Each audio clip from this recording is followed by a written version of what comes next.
Hi everyone, I hope you're all doing great. So I think I'm officially stressed out right now, and what I always do when I get stressed out is I just vent. I can't keep stuff on the inside, okay? And so I'm going to start with something that happened way back in year 2000. Back in year 2000 at a place called Okechukwu in Oyo State, there was a problem between the indigenous communities there and the Fulani herdsmen. And so this time around, it kind of boiled over. And so they fought, and some Fulani herdsmen were killed.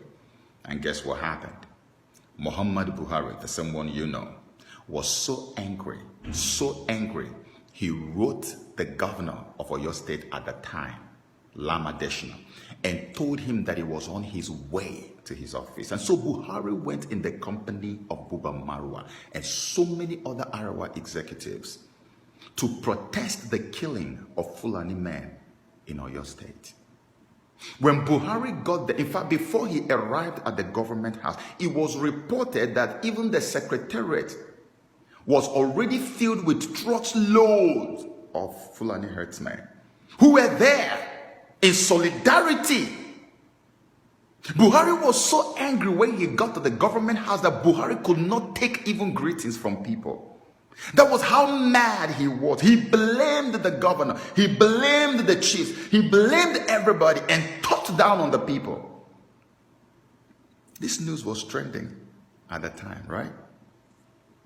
And Lama Deshina responded by bringing the head of the police in the state, the head of SSS, to come and respond to Buhari. And then it turned out that it was the Fulani herdsmen who were actually oppressing and killing the indigenous communities at Okechukwu. And then it turned out when the SSS man spoke that it was not 68 Fulani herdsmen who were killed, as Buhari had already alleged, that they were not more than 5 or 6, but that many members of the community had been killed. He even said that sometimes when they get a call that Fulanis have killed somebody, before they got to the location, almost all the time, the Fulani men would have left. That it was so difficult to even track them down, that they were continuously killing people there. And the moment a few of them got killed, Buhari left the north and went all the way to Oyo State to show solidarity, to show you that the Fulanis are the new blue bloods in Nigeria, to show you that you can't mess with the Fulani. You can't mess with the people who have the same cultural, religious, and ancestral identity with me. You can't mess with them. That is solidarity. And you wonder why they worship the man. Today, the daughter of a whole Afenifere leader, Reuben Fasoranti, the daughter had just been killed by Fulani herdsmen. What reactions do you get from people who share cultural, religious identity with him? The number one of them is Femi Adesina. What reaction do you get from them? Femi Adesina, supposedly a Christian, had just responded on behalf of the presidency to say that they were armed robbers, according to the police. Nobody wants to use the word or the term Fulani herdsmen again. The same way they stopped using Fulani herdsmen and began to call them bandits. The same way. Now they are moving from banditry to robbery. No more herdsmen. It's now bandits or armed robbers. Fulani herdsmen killed the daughter. Clearly reported. And Femi Adesina says, Adesina is a Yoruba man. Fasoranti is a Yoruba, is a leader of a socio-cultural group of the Yoruba. He is, and Adesina said, this is how they use Christians every time to destroy Christianity and destroy all those indigenous communities that identify with this religion. This thing is tormenting the consciousness of Christianity in the mind of so many people. That's how Oshimbanjo went to America the other time and said that the whole kidnapping thing in Nigeria is exaggerated. And you ask me why. When you want to speak, people will say, hey, don't talk, don't talk. In 2010, precisely in October of 2010, Pastor E.A. Adeboye, nobody responded on his behalf. No church secretary, nobody. He himself personally was gathering signatures to lead a 1 million man march against insecurity, and he focused more on kidnapping under President Jonathan. He said the kidnapping and the insecurity was getting out of hand. So he was leading a 1 million man march. The same Pastor Adeboye that you know, the same one today,